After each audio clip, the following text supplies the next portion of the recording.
Oh, well, I hit the wrong button, folks. Uh, we're live early. so, Moosey, come here. Come here, buddy. People wanting to look at you. Come on. Come on, Moosey. Trying to get Moosey up here. Come on. Come on, buddy.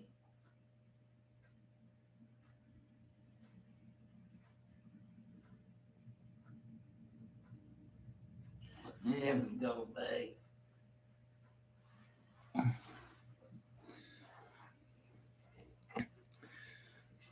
Okay, let's get this here. Yeah, we're on early this week, folks.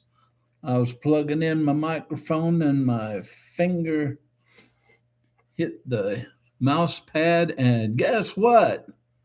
The cursor was right over that go live button. So we're live right now. I'm just going to fill in time till 3:30 comes along. I'll tell you about Moosey's vet visit yesterday. Moosey had his yearly vet visit for his checkup and his shots, and he was a good boy. Everybody raved how much of a good boy he was. Got all his shots, and he's got a checkup. He's in perfect health, and he got some teeth issues, but vet says that's normal for a dachshund or dachshund mix. So, you know, referred me to a vet up in Syracuse if I wanted to go that route, but heck, just a tooth cleaning at Moosey's vet is $700. I don't have that. So I guess I'll just order me a dog toothbrush and some dog toothpaste and start giving him a tooth, brushing his teeth every day. So, it is what it is.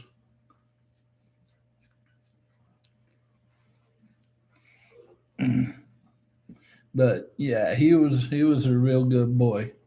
Everybody said how well behaved he was. Even the bus driver said he was didn't even make a peep in his carrier, so he was real good. Daddy was very proud of him. So yeah, let's see. What else can I yak about for 7 minutes till you guys come on watching? The weather's great outside. It's around mid to upper 50s. Sun's out. Little wind.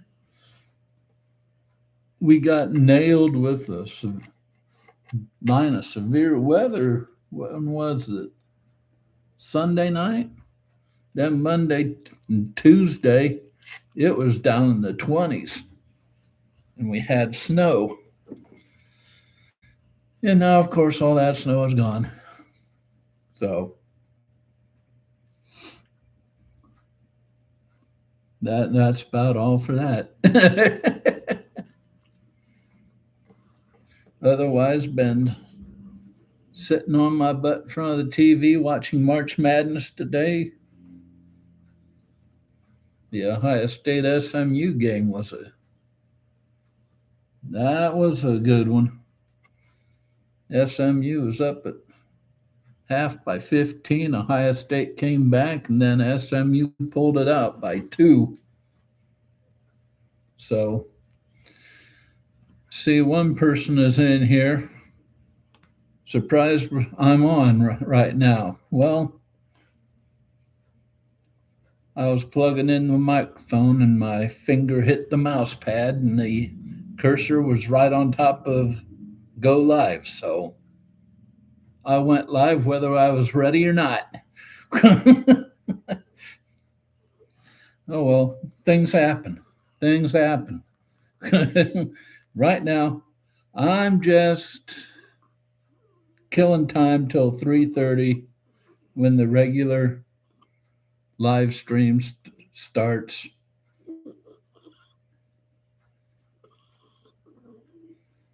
Well, it's MK Model Works who is in. He's the first one in. He says, "Hi, Mike. Thank you for your email about the Seeker. Can you elaborate on your issues with it just a bit?" Yeah, well, I got time before the regular stream's supposed to start. Basically, what my issue with it was when I drew back the trigger, the all the mechanisms that draw the needle back worked, but the needle wouldn't go back. The needle was just stuck in position. And then the trigger just hung there. So I had to take the end cap off, let loosen up the chuck nut, and let the whole mechanism go back up. And I tried it again. It did the same thing, and I noticed the needle wasn't moving. So I left the chuck nut unloose, tried to pull back on the needle, and it wasn't budging. And it took a while of just pulling for me to get that needle out. So while I had it out, I took out the inside mechanism and I lubed everything. Put the needle back in, and there was so much resistance on that. I never felt that much resistance putting the needle into a airbrush. So I pretty much knew what it was then. That packing screw was just way too tight, and that O-ring in there, well, that packing screw, you tighten it, you know this, that packing screw, you tighten it, and the more you tighten it, the more it squeezes that O-ring, and that O-ring just widens out around that needle, and it gives you more and more resistance on that needle going back. And you can actually, if you go all the way in on that, packing seal nut, your needle will not move. So I'm figuring out just got so flattened out that somehow the needle had to have damaged it on the way back in. So that's what I think was the wrong with it.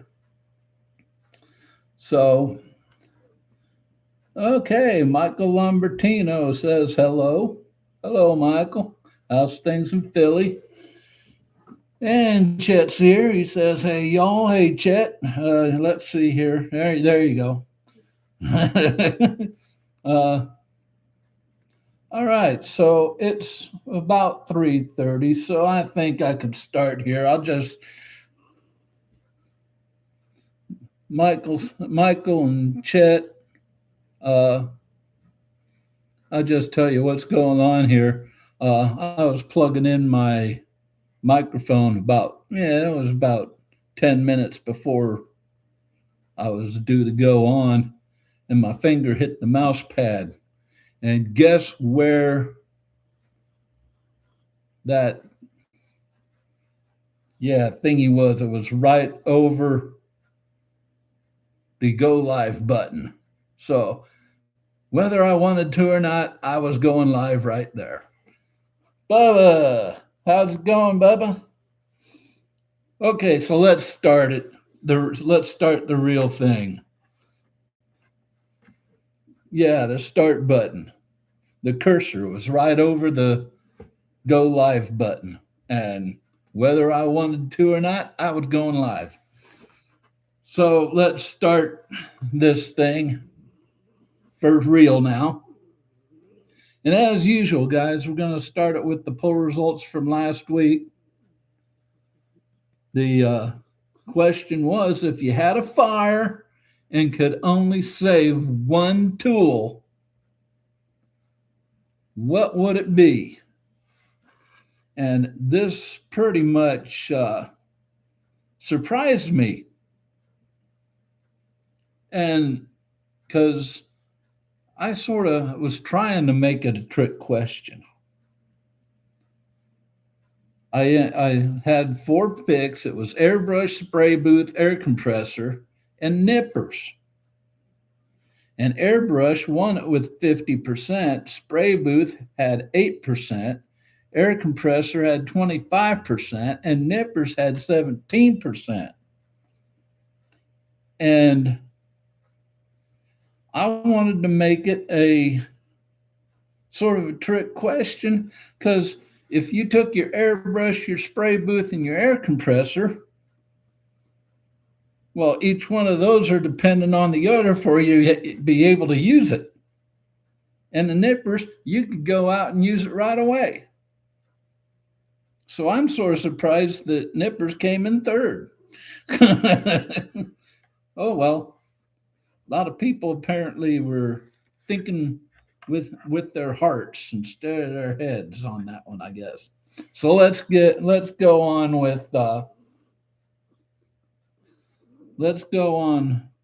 with this week's topic. You walk into your hobby room, and every kit except one brand disappears. That's it. No switching, no cheating. What brand survives? Go ahead and drop that one brand in the chat now. No explanations yet, just the name. While I set the ground rules on this little discussion. You could only build kits from that brand for the rest of your life. All scales they produce are allowed. Old and new toolings count. No mixing aftermarket. And if you want to, you can make budget matters. I know this is a budget-friendly channel, but if we go to having you do only budget kits, well, you're going to be pretty bored pretty quick.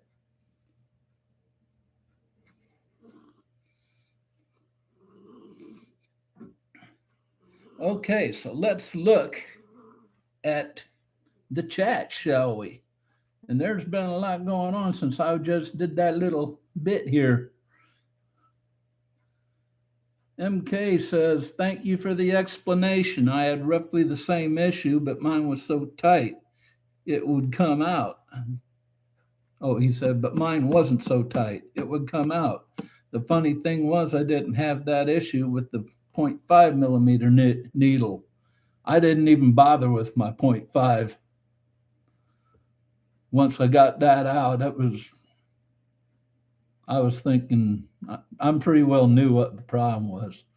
MK says, hey, Bubba. Chet says, Kevin Smith will join soon. Cool. Adrian says, hi, everyone. Hope you're well. All is well here. Moosey's doing fine. He had his vet visit yesterday. Came through with flying colors. Chet says, Bubba. And then Chet says, Adrian. MK says, oh, Chet, he's one of the greats. Stephen Kessel says, model on, Stephen. Chet says, Stephen K. Good to know you guys are just talking to each other while I'm rambling on. Bernard says, hi, all. How you doing, Bernard? Bubba says, Chester. Stephen says, hello, Chester. MK says, very good point, Mike. About what? Or are you talking to Michael Lambertino? Chet says, airbrush cheaper to replace than compressor. Yeah, Chet, but you still can't use it without your you got to remember you had a fire. You still can't use the airbrush because your compressor got burned up, and so did your spray booth. Adrian says the airbrush is more expensive, so you can sell it to buy more food.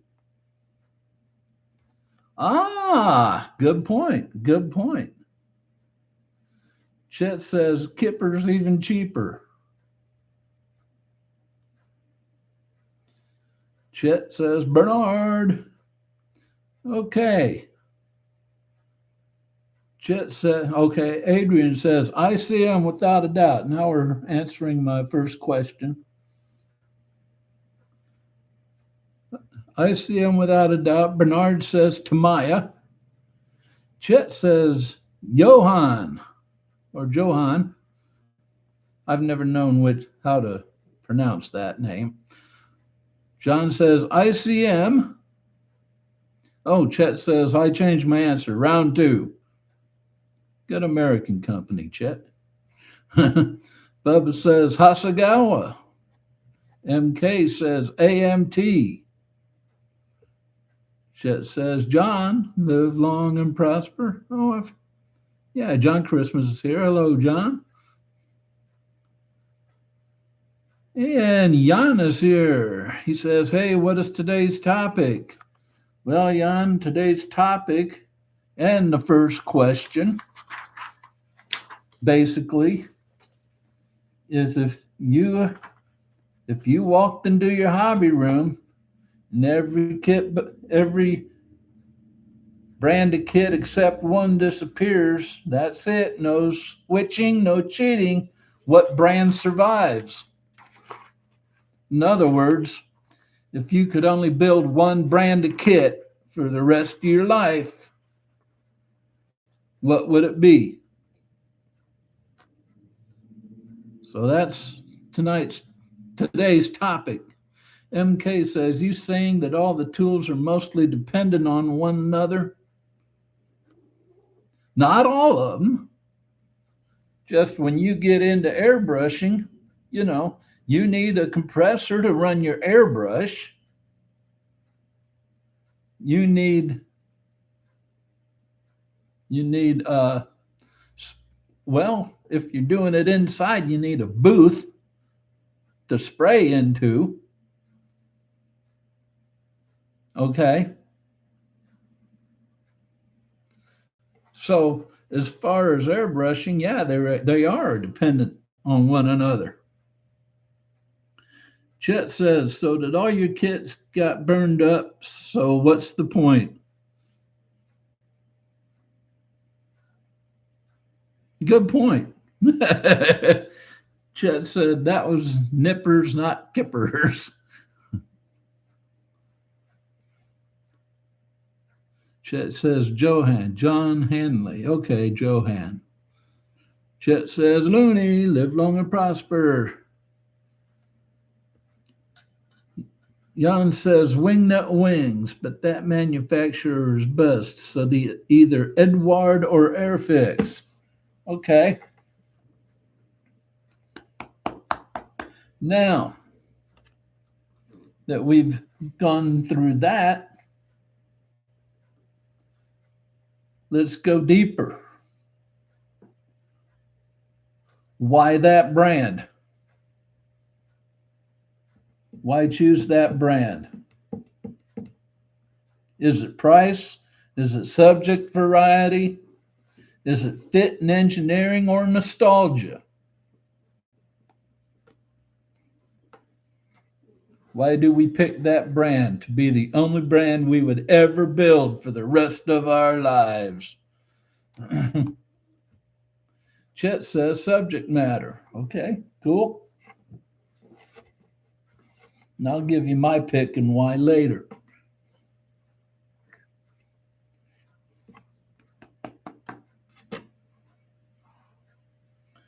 Bernard says Tamiya for all around quality. Jan says options, subjects, and price.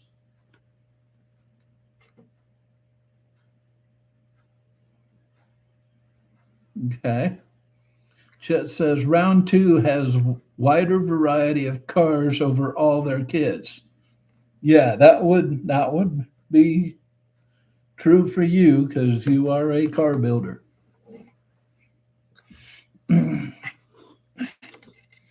MK Model says, I feel like AMT, which was taken over by round two, had the best selection and a wide range of kits, but Chet has a great pick. Round two basically took over a lot of others.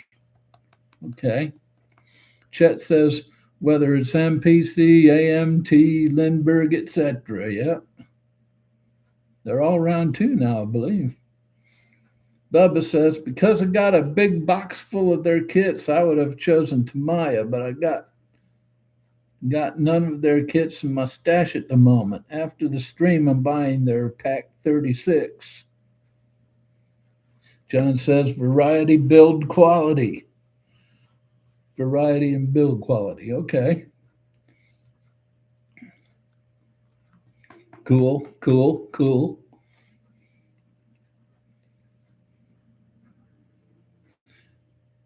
Adrian says, excellent quality both in plastic and subject. They have a great range and they all fit together. They don't suffer from Airfix quality control, so all the bits are in the box. Oh, little jab at Airfix. And take it.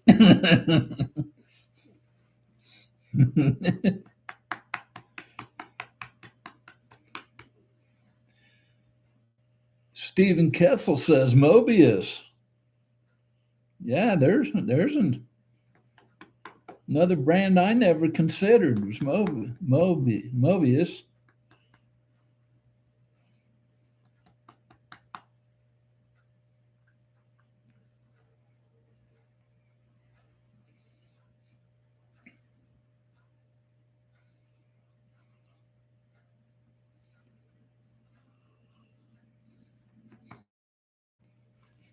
Steven says Tamiya.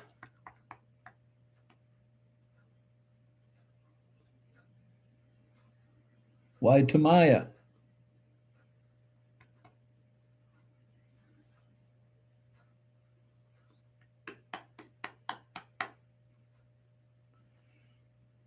This is what's Folks, this is what's called defending your choice.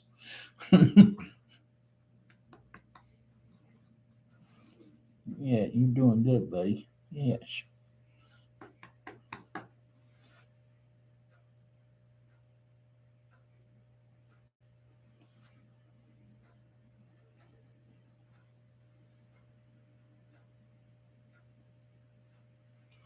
MK says Tamiya has the quality, though. Tamiya has the quality, though. I'll give him that. Very true. Very true. Those are some of the best molded kits I know of. That's what makes them shake and bake. All right, Moosey wants to get down here. Say bye bye to Moosey for a while. Bye bye, buddy. No, don't play. Go play or rest. Sit. Jan says, ain't Lego a better choice? I don't know if Lego's considered a modeling company, though. Chet says, Tamiya makes a great kit if you're into foreign cars. I like American muscle cars. Mobius, great quality, but round two, bigger variety. Next would be Revell. MK Model Works says, haven't seen many Tamiya hot rod kits, though. LOL.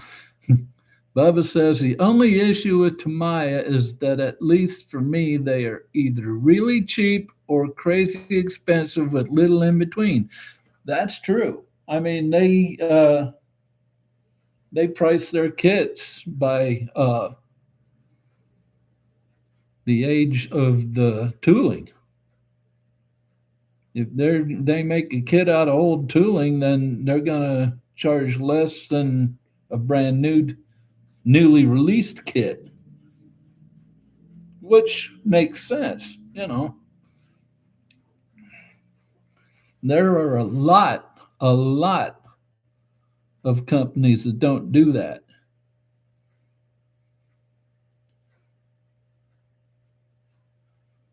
Let's see.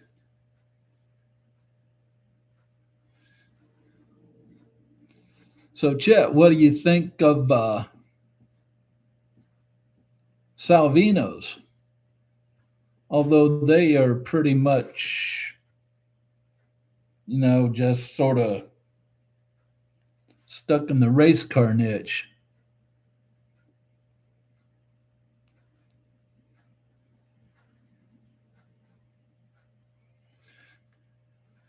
Bernard says, agree with Chet. I enjoyed that Revell 65 Chevy stepside truck I built last year. Bubba says, oh, and Chester, how did trying use motor oil for weathering go? Yeah, I've forgotten you're trying that. John says, Tamiya have slowed down with their releases, so you would have to rely on old kits. True. And therefore you're going to pay less. I think they're one of the few model companies that price their kits that way on the age of the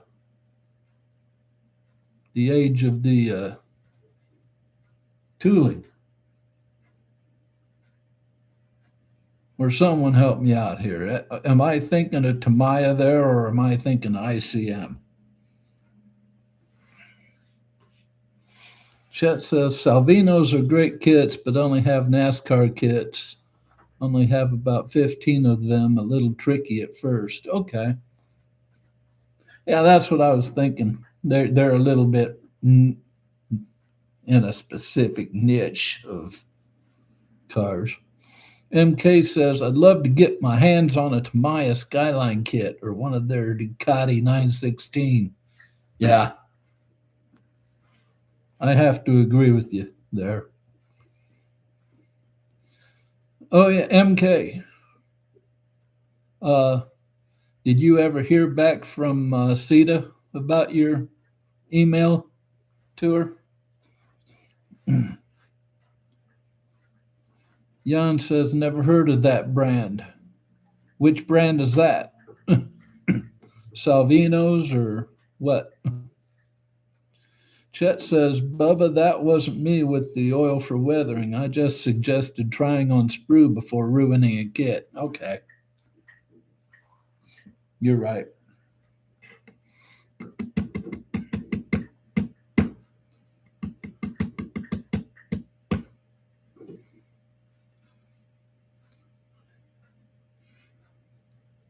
Yeah, this is throwing me for a loop. Every time I look at the time, I gotta subtract 10 minutes because I started 10 minutes early.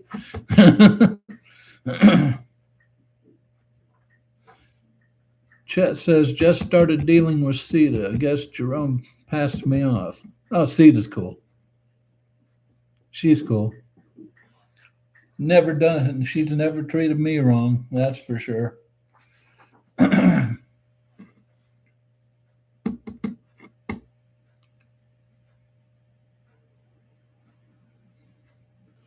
Jerome must be the head man. He deals with the big boys like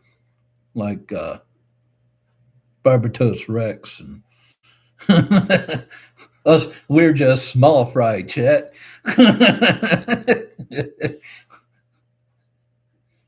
We're little minnows swimming around.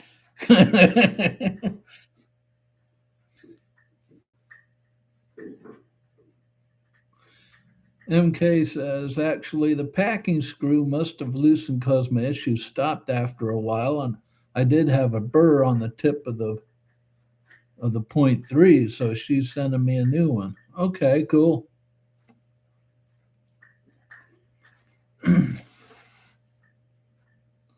Yeah, I got to email her to see when that next batch of Seekers are going to be in stock so I can do that review for you guys. That'll be okay. That'll be coming up here.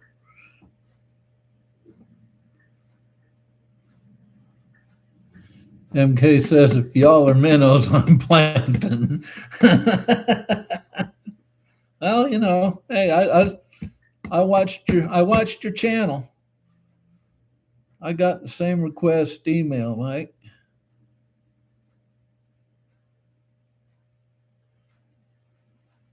Okay. Which request email was that? Chet says Salvino's JR models has a kit of the month club, and you can get a few exclusive Cub kit. Yeah, Cub kits. Yeah, club kits a year. It's $52 a month shipped, and they add about 5 different decal sheets and a sticker with each kit. Oh, it's cool. It's cool. Why can't I talk today? Cool. MK says I meant about holding off. Oh, okay. Yeah. Well, I mean, all she wants is when we put out the review, she wants to have them in stock in case people want to buy them right away, which is cool. And I'm not gonna make or put out a review on something that my viewers can't buy if they want to. And right now, they can't. So I'm not going to do it anyway until they are in. And MK says exactly. But I was going to tell you, Moosey, enough. Uh, MK, I was gonna tell you I watched your channel last week after the stream, as well as GB's, and both of you have got really good channels. I subscribe to both of you, so you know don't shortchange yourself. Chet says I'm receiving the transparent paint and flats soon from CETA. Cool. MK says very good point. Chet says gonna try to use the transparent like a candy. Ah, cool.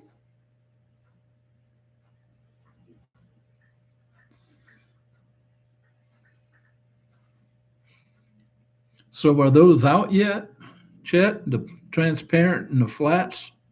Are they out yet, or are you receiving them ahead of time?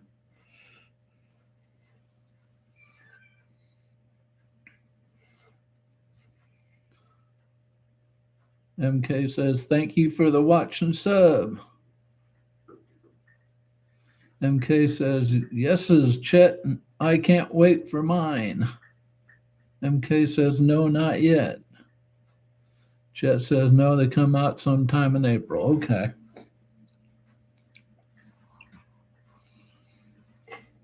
Very cool. Let's sort of go back on subject here a little bit. Now, we've been talking about other things lately. Remember back to what the brand you said. If here's a question for y'all. If prices doubled on your brand that you chose, that you wanted to build the rest of your life and nothing else, if prices doubled, would your brand survive? Yes or no?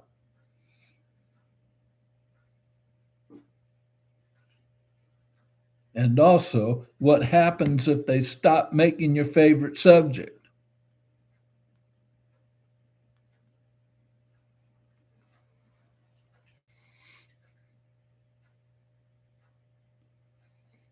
John says, easy yes. Okay.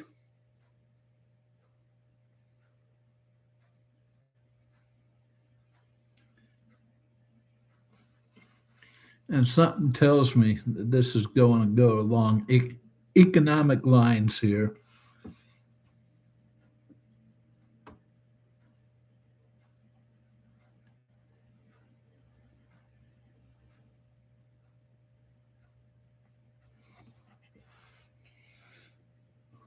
Those who are still working and have the money are going to say yes. And I think those who are like me, who are living month to month and on a fixed income, are going to say no, maybe or maybe not, you know. Chet says, wait for Hobby Lobby's 40% off week.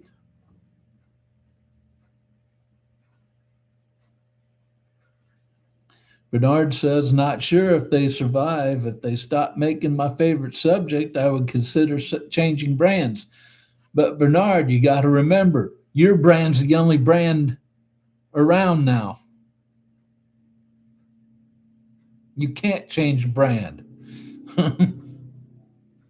Jan says, yeah, I think so. Just less kids. Okay.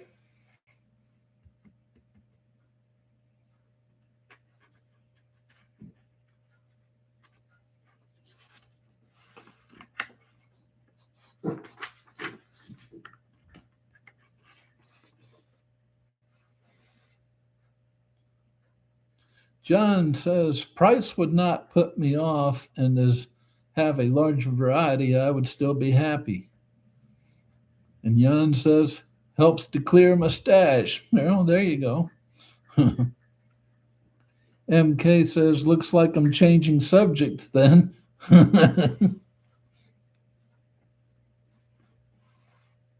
Adrian says, if the price on ICM doubled, they would still be worth it, but no help from me unless my pension doubles. If they stopped making aircraft, they would go bust anyway. Yeah. Chet says, if kit prices double from where they are now, I don't think any will survive. At 59, I have enough kits to keep me going. There you go. Bubba says, what was the question again? Just made myself some late lunch. Okay. Well, remember that brand you said, Bubba. If prices doubled, would your brand survive? And what happens if they stop making your favorite subject? Adrian says, John, it would give you time to build that dory. Yes, it would. Chet says, although the same kits that are $30 now were $1.97 each in the 70s. Very good point. Very good point. But then, a dollar in the 70s bought a hell of a lot more than it does today. Also, so you got to look at it that way. John says, yeah, LOL. Yeah, a dollar back in the 70s is not a dollar today. Got to remember that, folks. It's called inflation, and it sucks.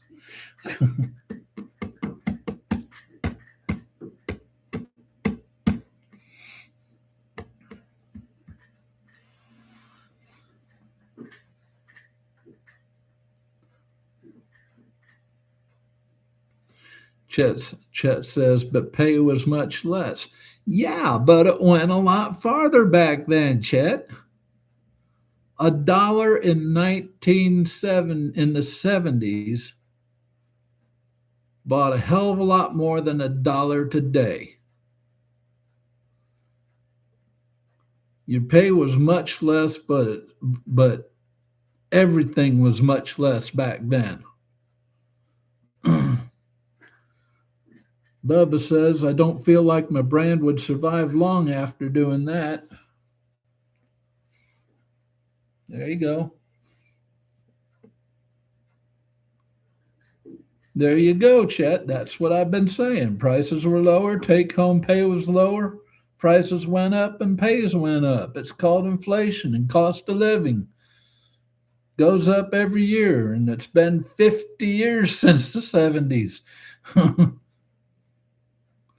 MK says, I can't comment on the 70s. I was born in 83, LOL.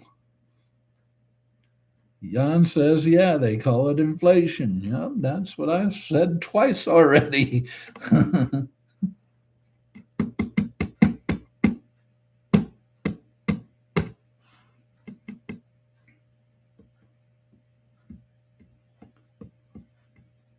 Adrian says $1 in the 70s has the purchasing power of $8.38 in 2026. There you go.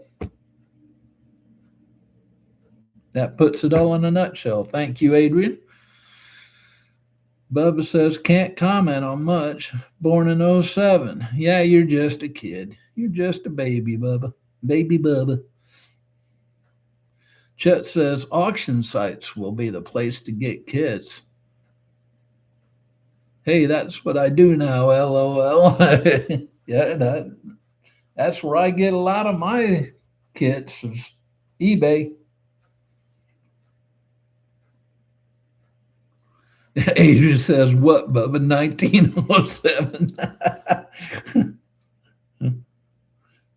MK says, and I thought I was the young one of the chat. Nope, Bubba's got you beat. Bubba's only 18. Just a baby.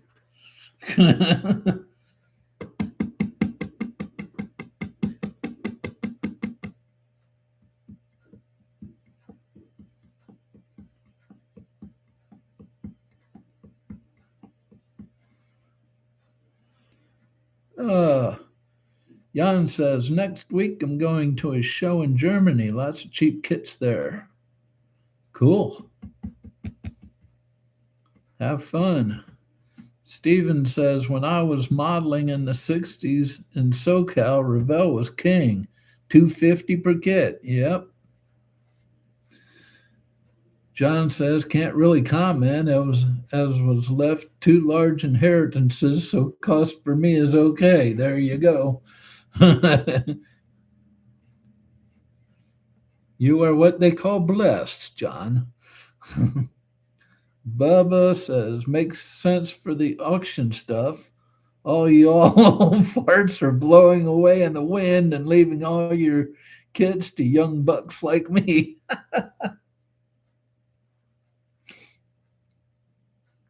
Yep.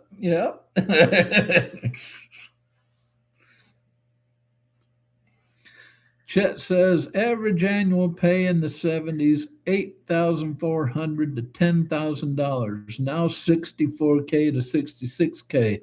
So it's all average. Yeah. It's called inflation. Adrian says that is so true, Bubba. Chet says I was born in 67. I think I got you all beat. I was born in 63.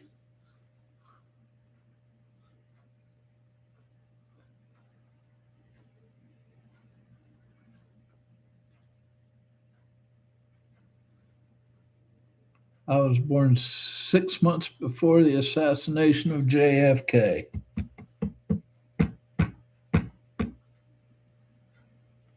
John says 66. Chet says 63, you boomer. You know, that I get into this discussion with a lot of people because the year I was born, 1963, some people call it baby boomers, the last year of the baby boomers, and some people call it the first year of Gen X. So I'm a little of both, I guess. Bubba says, holy grandpa. MK says 67 was the best year for muscle cars, in my opinion. Yeah. A lot of people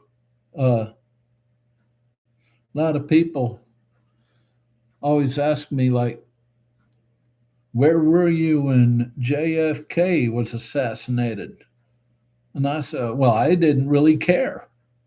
And they get all they get all pissed off. And how can you say that? How can you say that? You don't care when your president gets shot and killed. And I go, well, I was 6 months old. As long as I had my binky in my bottle, I could give a shit less about anything. Chet says, doesn't Gen X start 65 to 66? Well, yeah, I thought so. But there's some, I mean, I look online sometimes and it depends on what site you look at. I look online, some sites call me a baby boomer. I look online, some sites call me a Gen X. So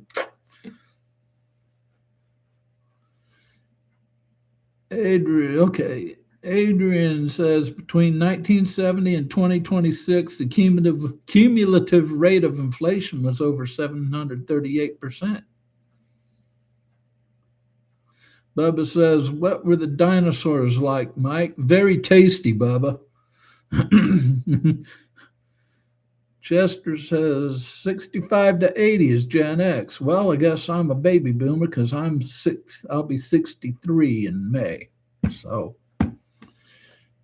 Adrian says 1956 here, so got to listen to all the good music of the 80s and get smashed dancing to it. Ah, you lucky bastard. John says, yep, I'm Gen X. Okay. Let's sort of rein it in here. Got to do my ringmaster bit here. Let's rein it in. So let's get into talking some brands. In your opinion, put it down in chat. What brand has the widest subject range? What brand has the widest subject range? Chet says, I can go for some brontosaurus ribs about right now. Yeah, tasty. So, who has the widest subject range?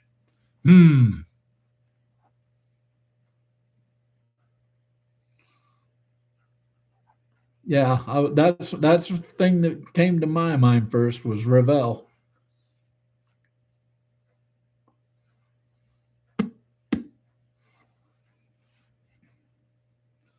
What say the rest of you? Who has the widest subject range? I gotta get my top page in here because it's almost time for next video segment. MK says, I'm thinking Revell. John says, Revell by far. Bubba says, in my short time of existence, I feel like Tamaya gets a place on that leaderboard. Okay. MK says, I have only, yeah, easy for you to say. MK says, I only have 2 planes and they are both Revell.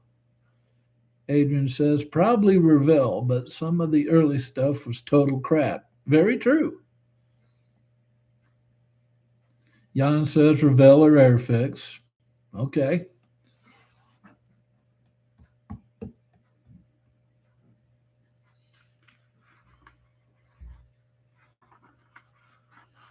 Okay, so let's talk about, Bubba says, but Revell takes the cake. Okay. Now, talking MSRP, Jan says, although Airfix is mostly British. True. Chet says, Airfix doesn't have cars. As far as I know, Revell carries everything. Airfix does have a few cars, Chet. They do have a few cars, but they're basically, since they're a British company, they're basically British cars. I think they have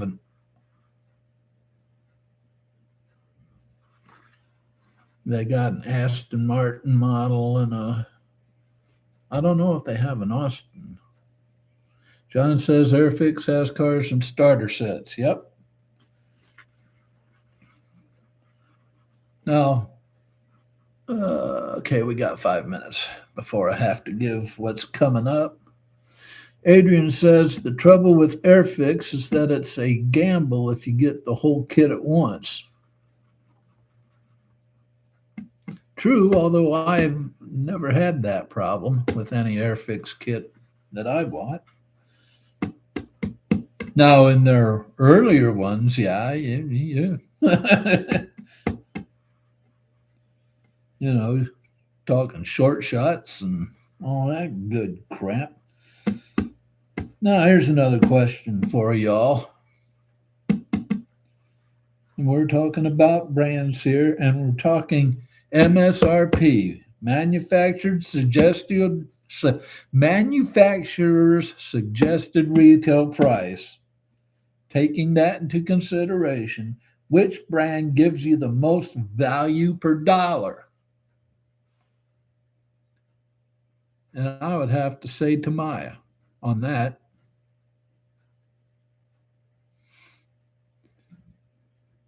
Jan says, I never had a bad Airfix kit. Tamiya and Hasegawa have a wide range, also especially Tamiya.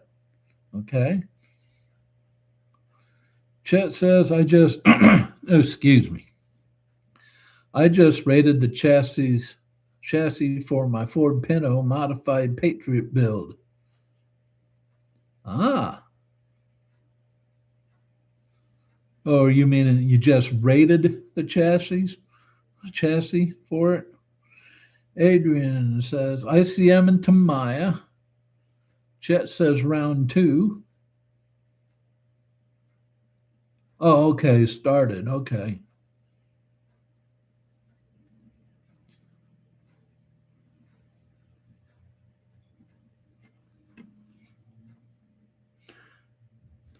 MK says, I'd say Tamiya, their quality is on point. Very true. Jan says Airfix or Revell. Okay. Bubba says Tamiya and Airfix used to not give you the full kit you bought sometime. Oh, wait. Bubba says Tamiya and Airfix used to not give you the full kit you bought sometimes. Well, they gave you the full kit, but half of it was crap and, shoddy molding and short shots and stuff like that. Chet says you can get a round 2 AMT kit under $20 every other week at Hobby Lobby. Oh, cool. Bernard says Hasegawa sent to have a good selection with decent prices. Tamiya good too, and Academy. Okay. John says most parts per dollar mini art. Okay, but the question wasn't most parts, it was what gives you the most value. That's not necessarily most parts. Chet says a lot of Tamiya cars are curbside. Okay. Jan says quality is for Tamiya, but a $100 48 scale F-16 is bonkers. Yeah. Bubba says it's either Tamiya or an Airfix starter set, assuming that you get the main paints you need and not ones you only will use one on one small piece. Bubba says especially the ones that give you a small diorama. Chet says curbside equals no engine. Okay.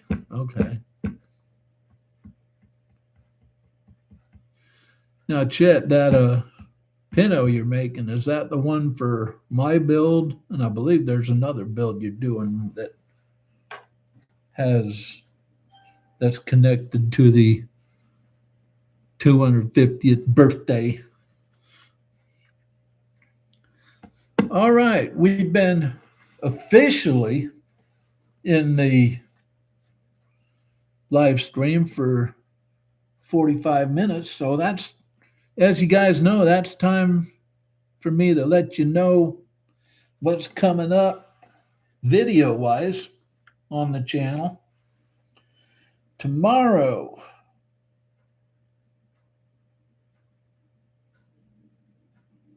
let's see.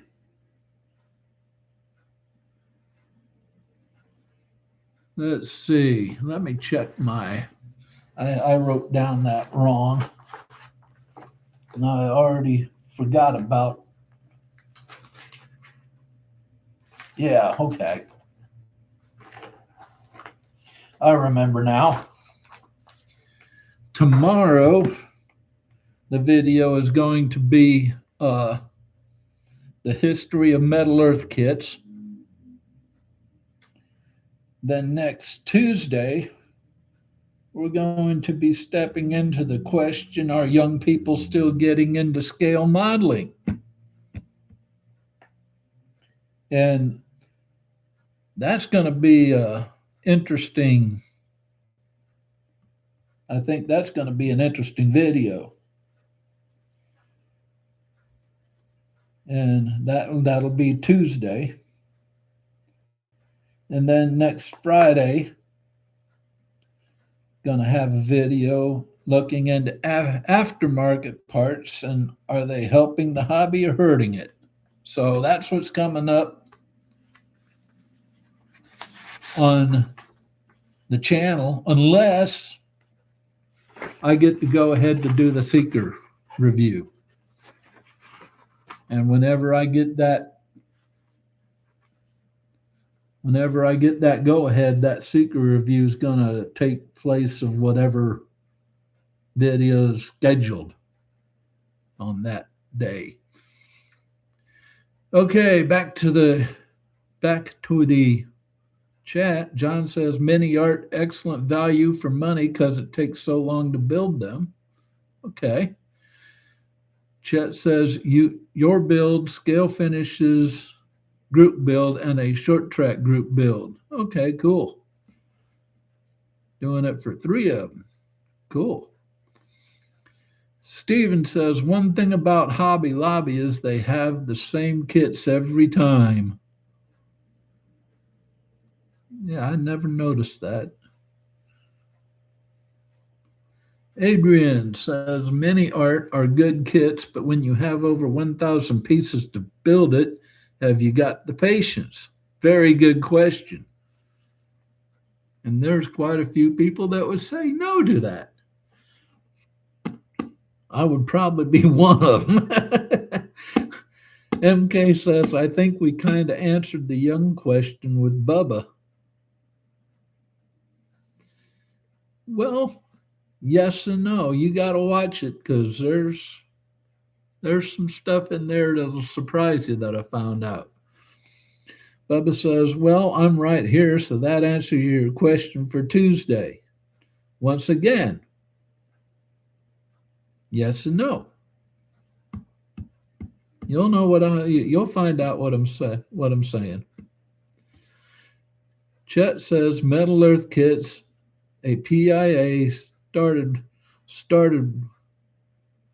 one. It was frustrating and gave a few others. The one I started is a Fokker DR1.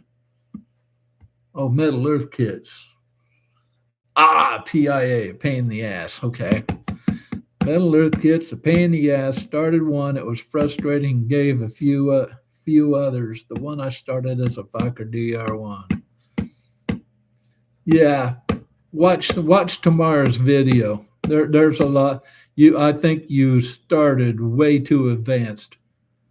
I don't care how long you've been in the hobby putting together plastic kits. Metal Earth is a total different animal. And you have to start like everything else at the bottom and work up.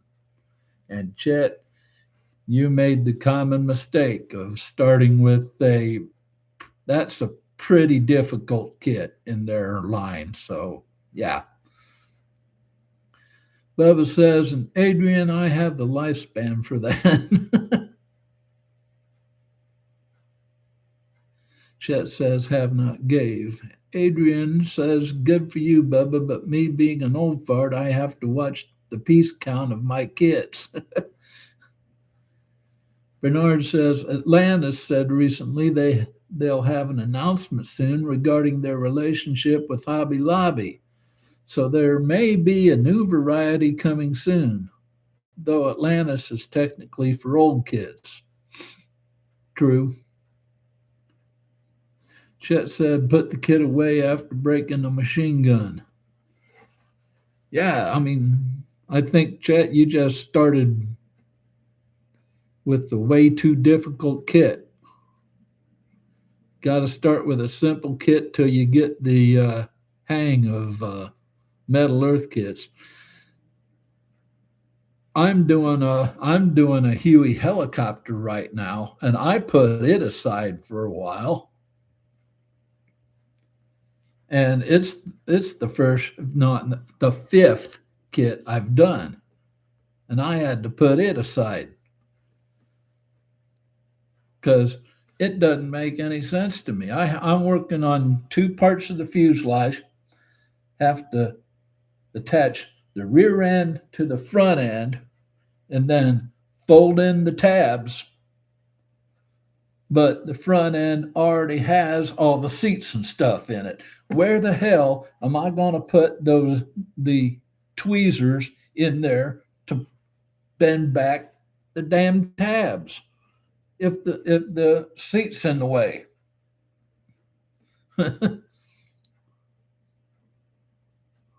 Chet says Fokker DR1 is one of a handful of planes I actually like.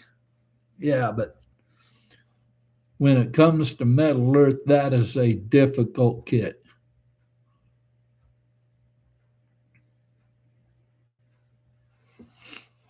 Yeah, Metal Earth's a totally different animal. Watch my video tomorrow. You'll find out.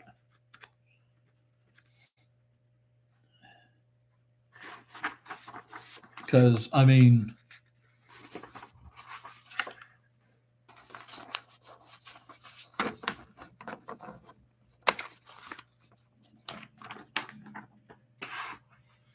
Bubba says, are you sure you're supposed to put the seats in before you put the two halves together? According to the instructions, I do. It had me putting the seats into that one part in, let's see, it was step 3 or 4. Yeah.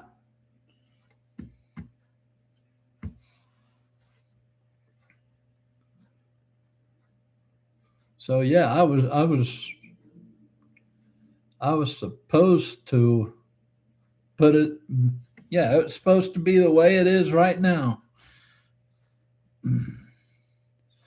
MK says, Mike, you're a plane guy. Do you have any tips on building a Revell Sopwith Camel? Well, let me correct you, MK. I'm not a plane guy. I'm a everything guy. I build planes, I build cars, I build ships, and I build tanks. I build paper models, I build Metal Earth. So I do everything. But tips on building a Revell Sopwith Camel? Uh, couple of big things. I don't know. Look at your paint guide. If your fuselage in your main plane has a two-tone finish, in other words, you're using two different colors on your paint scheme, paint everything before you build it. Uh, Also, paint your struts before you build it. Uh,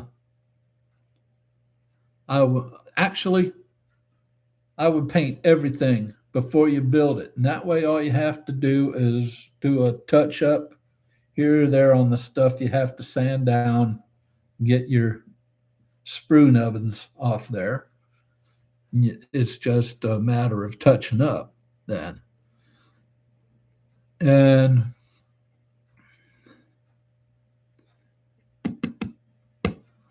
I really wouldn't try doing rigging without any guide on there. If your instructions give you a guide to where your rigging goes, go ahead and do it. Adrian says, never tried a metal earth kit. Holds no interest for me like aftermarket and resin. I wrangle plastic and nothing else. There you go. Mike is a PE guy, LOL. Screw you. Screw you, Chet. Bubba says, yeah, he loves PE. Screw you, Bubba. Screw you both. Jan says Revell Camel is an Edward Reeboks. Should be okay to build. Yeah. The only two, those are the only two things I would do different is number one, make do your painting beforehand. You know, it'll make it a lot easier in the long run. I mean that Bristol Bulldog I just finished. That dark green top of the fuselage was just a pain in the ass to mask off. Would have been a hell of a lot easier if I did it all before I started building it.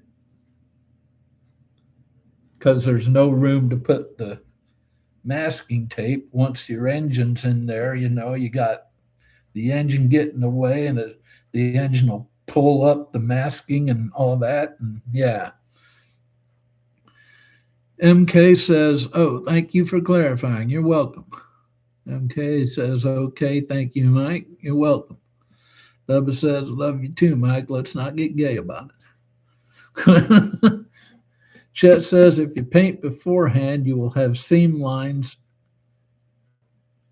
afterward.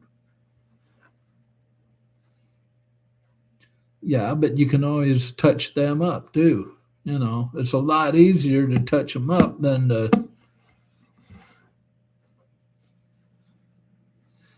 try and paint it after it's done. It's a pain in the ass to paint it after you got all your struts in there and you have both wings and your engine. And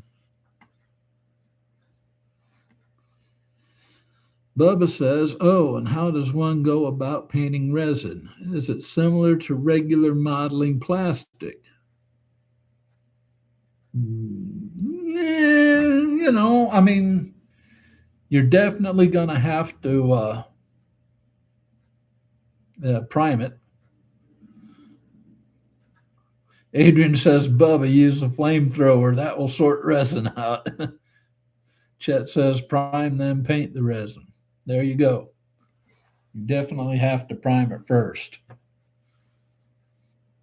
Because resin is not the same as polystyrene. Two totally different things that react totally different to paint. Chet says, prime everything. There you go.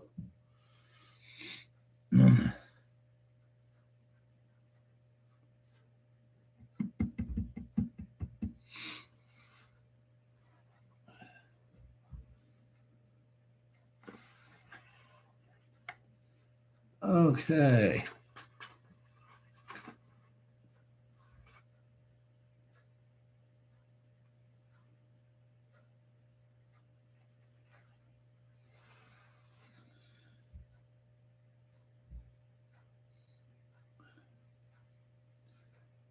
Okay, let's see. Chet says, except for clear glass. Well, yeah, that goes without saying. Bubba says, noted. Going to order some primer. There you go. Always need primer. If you keep anything in stock, Keep some kind of primer and some kind of thinner, some kind of airbrush cleaner.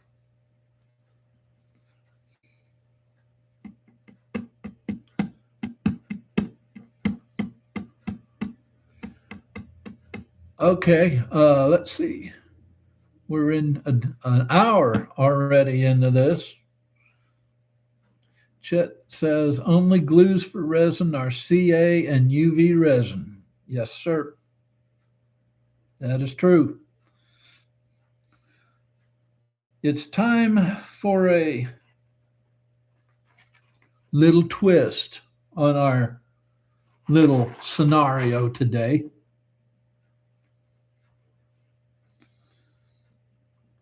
A new rule has just, Chet says white glue to mock up resin. Okay. A new rule has happened. Your brand can never release new kits again. You're stuck with what they've already produced. Does your choice change? MK says that UV glue works great too, I've heard.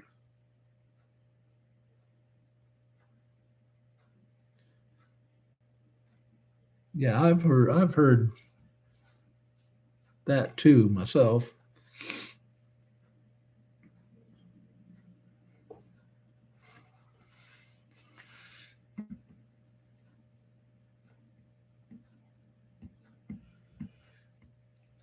Yeah, new rule. Your brand can never release new kits again. You're stuck with what they've already produced. Does your choice change and who survives long term? Adrian says, not at all. If I could build every ICM kit, I would need another lifetime. True. Chet says, no, I picked round two anticipating question like this because it's several lines of kits. There you go. MK says, hi, AMT already has a great selection. Okay. Bubba says, well, now I'm changing to Tamiya. They are a mostly plain company, and I'm more of an armored guy. MK says the JB Weld light activated glue comes with the light on the bottle. Yep. Bernard says, no, I'm good sticking with my brand. They have a huge library of kits.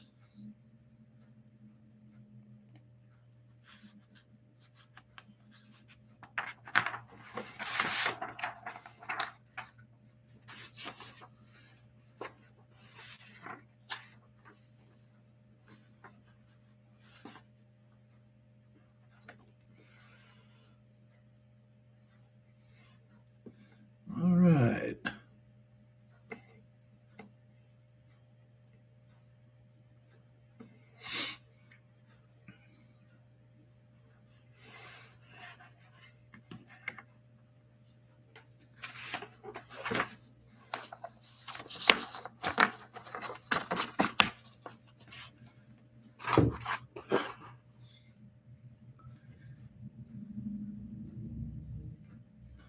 Bubba says, what's the most meh brand? Question just popped into my head. The most meh overall, I would have to say Revell. You never know what you're going to get quality wise from them. And with those boxes, you never know if your kit's going to get there in one piece. So I'm saying Revell. Adrian says, what's the next build video going to be, Mike? Do not know yet. I've asked myself that lately. I'm bouncing around in my head the idea of doing one of my group build entries as a video series. I'm thinking about doing the one for Chet's group build because I'm thinking about doing a Lamborghini Countach for that one. Adrian says Mr. Hobby total crap. John says Mach 1 models. MK says, in my experience, it's MPC. Chet says, yesterday I glued in white LED lights for the headlights and then put the lenses and red lights for taillights with my UV resin and taillights. Added a little clear red to resin. They look sharp. Cool. MK says, as far as meh kits, I meant. Chet says, Hasagawa most meh company. Chet says, MPC, great pro stock kits. And I got to get rid of another annoying pop-up pad here.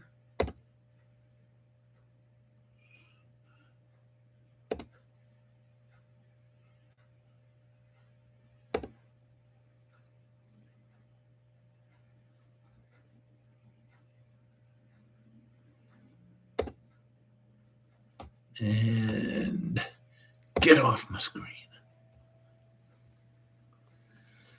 MK says, Chet, their 67 GTO sucked getting together, LOL. Chet says, the AMT modifieds are MPC. Okay.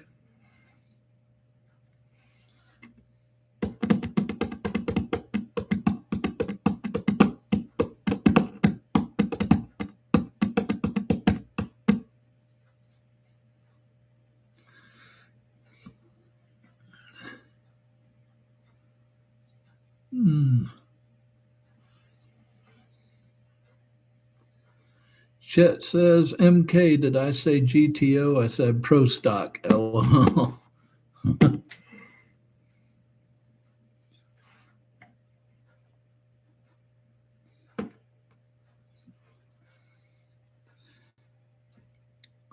Okay, so I'm going to tell you my answer to all these questions. If I walked into my hobby room and every kid except one was disappeared, no switching, no cheating, what brand would it be? I would say Revell. And the reason I say Revell is because, number one, they have a wide variety of lines and subjects. Number two, because you don't know what you're going to get quality wise, you're never going to be bored. And, I think Tamiya, they're just shake and bake. They might have a couple of rough kits here and there, but they're pretty predictable, in my opinion. But Revell, I hate to go back to those damn boxes, but it's true. Those boxes have ruined, they had to have ruined so many kits in their existence that it would be astonishing. It'd just be a constant challenge, you know. So that's why I say Revell would be the only one staying on my bench. And back to Chet. MK says, good point, Chet. Chet says, I don't care the company. They all have great and crap kits. True. Bubba says, Chet, what about Mr. Kraft? Oh, you mean Mr. Crap? Chet says, never heard of Mr. Kraft. Yeah, Chet, I believe Mr. Kraft is one of those limited run companies. They're otherwise known by many modelers as Mr. Crap for obvious reasons. Yeah, I don't like limited run companies. They just it's a true true dice roll as to what you're going to get. And if you get on roll snake eyes and get a bad kit, that kit is terrible on a limited run company. MK says, along with never being bored with not knowing what you're going to get, you hone your skills. If all kits you build were perfectly manufactured, it how wouldn't grow as much.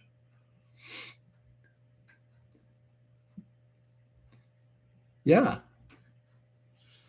Bubba says they buy a lot of really old tooling and use shitty plastic and abysmal decals. That's what limited run companies do. They buy old tooling.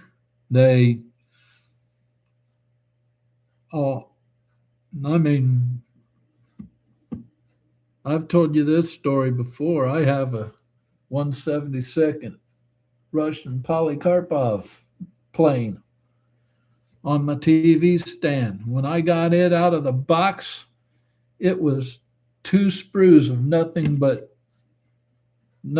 flash, solid flash.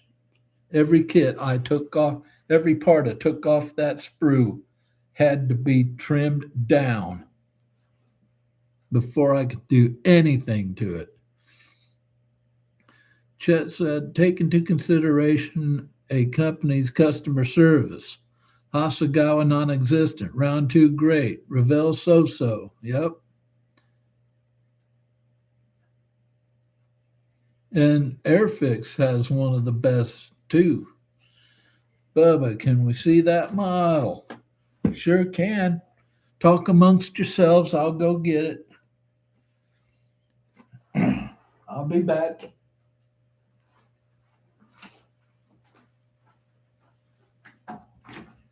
I'll be back, Lucy.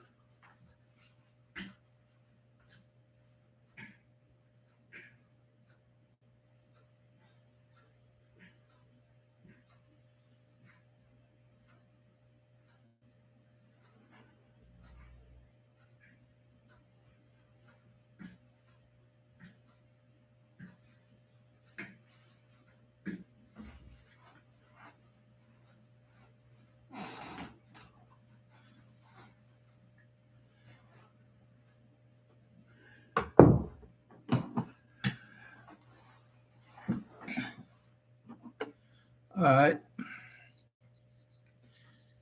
There you go, Bubba. Now, this looks like a pretty standard model, right? But every damn piece of this had at least an inch of flash around it. Every piece except for the canopy.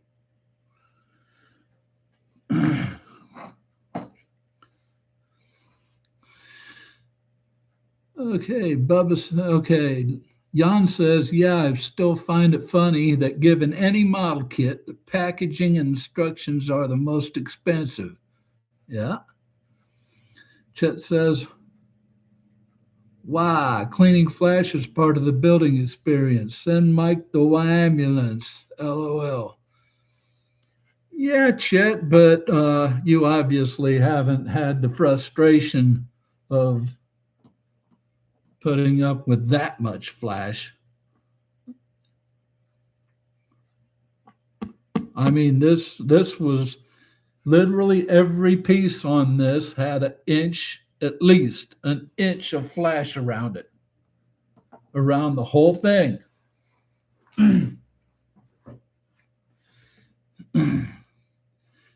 Adrian said, "Come on, Moosey, jump up and tell us what we as a world are doing wrong." Chet said, "'Tis a small plane." Yes, it is. 1/72nd scale. 1/72nd scale. Bubba said, "Looks cute." Bubba says, "And Adrian, we aren't giving him enough treats." Bubba says you should paint small eyes on the side of the cockpit. Yeah, maybe.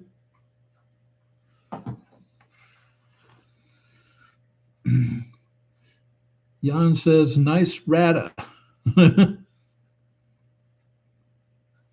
And Bubba, yeah, he's getting enough treats. He's getting enough treats. He actually lost a pound over the last year. He was up. He was up to over 13 pounds, and I think yesterday he weighed out at 12.3. So yeah, he lost about a pound over the last year. And for a Chiweenie, that's quite a bit of weight. Quite a bit.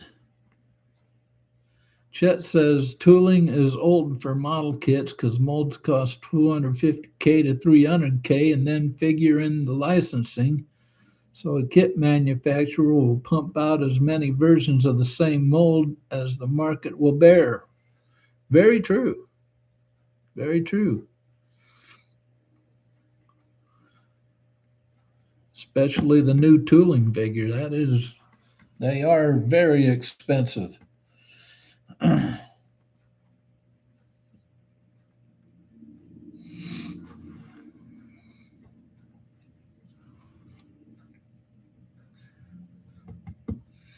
So let me throw out a question for y'all about next week's subject. It worked before a couple weeks ago, so I'll try it again. Yes or no, folks? Should we do sort of along the same lines next week and have it like, what tool brand would you keep forever? Yes or no? Should we do that, or should I just go ahead and do what I had planned for next week, which I believe are aftermarket parts again, something like that. That's the video. Let me check here.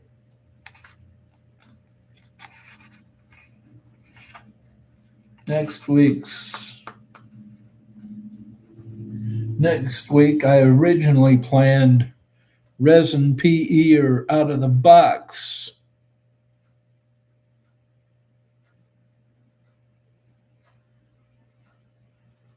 Which is better, or, whatever, something to that effect.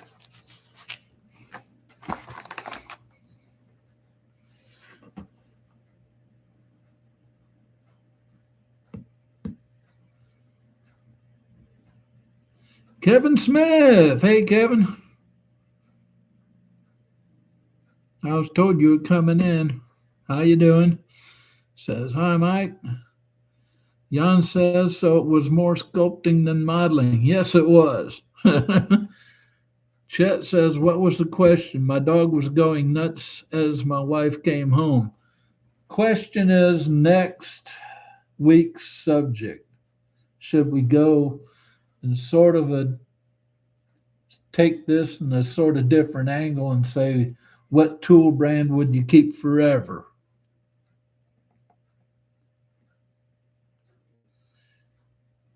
Kevin says, sup, Chet? Chet says, Kev, you're late. LOL. Bubba says the first question was, what tool would you keep forever?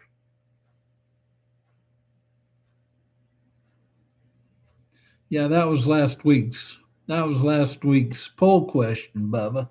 But subject for next live stream. Now listen, it's gonna be a different angle on this that we discussed today.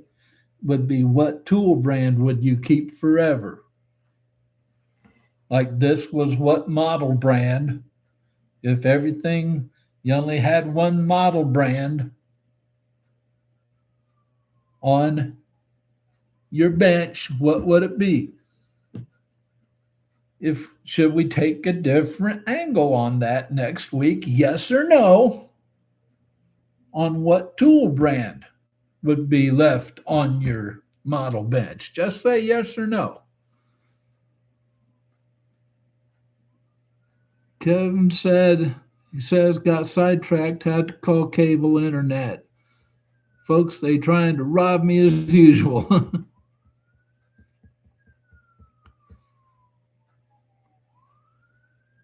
Kevin says, Spectrum is the...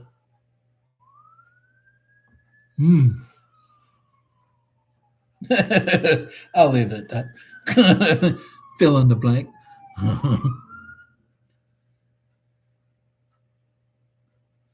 Bubba says, no, that question fits better with this stream, to be honest. Kevin says, good question for futures. What glue do you use other than hobby glues? Okay. Chet says, hint, pick a brand that covers a whole wide range like I did with round 2, LOL. Okay.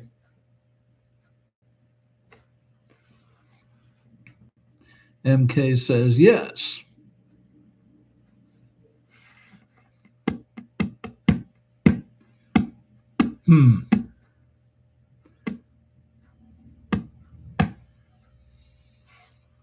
Well,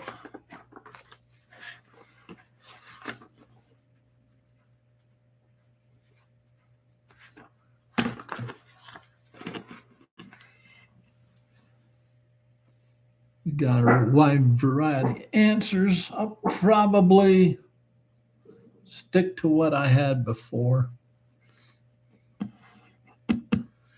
Kevin says, I like using PVC glue or MEK on models. Oh, and Kevin, just to let you know, I know you had deal with the freaking internet guy, which is a pain in the ass any way you look at it. But if you didn't know, I'm sure you did, but if you didn't know, we go on at 3:30, just to let you know. Thursday at 3:30 to 5 every week. Chet says, white or gray PVC glue since they are different.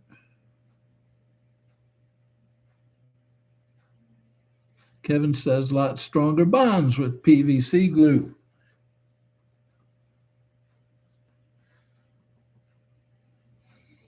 Bubba said, started 10 minutes early today, though. Yeah, because I screwed up. My fat fingers hit the mouse button 10 minutes early when I plugged in my microphone.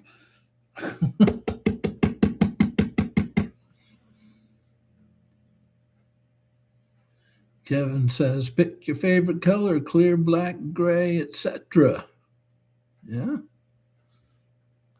we could do that.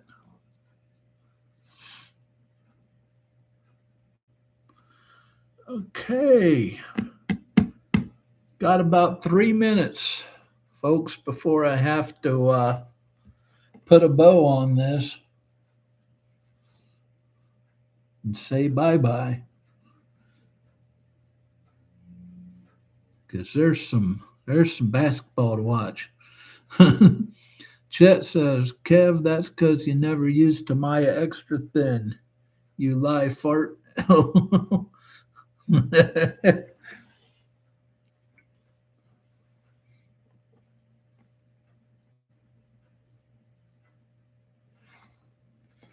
All right. Look through my notes here, see if I got any. Chet said, "Oh, not lie. I hate autocorrect." Kevin says he will break the part before you break the glue bond. Adrian says, "What is the best type of filler, sprue goo or commercial so-called filler?" I go sprue goo all the way. Actually, I use both. I don't use model filler. I got a putty that I found in the auto section at Walmart, and I used that before I was able to start making sprue goo, and it's worked great for me. Let's see. Yeah, I pretty much covered everything. Kevin says, "Okay, piggy paws." Kevin says, "I like JB Weld epoxy putty for filling gaps." I've heard that's good. Chet Lewis says, "CA with baking soda, but usually use Bond's spit and glazing putty." Okay. All right, folks. We have about 3 minutes left, so talk amongst yourselves. I'm going to put a bow around this, so I will not be responding to anybody because I'll be busy putting a bow on this. So, well, first of all, thank you all for showing up and for taking part in the stream.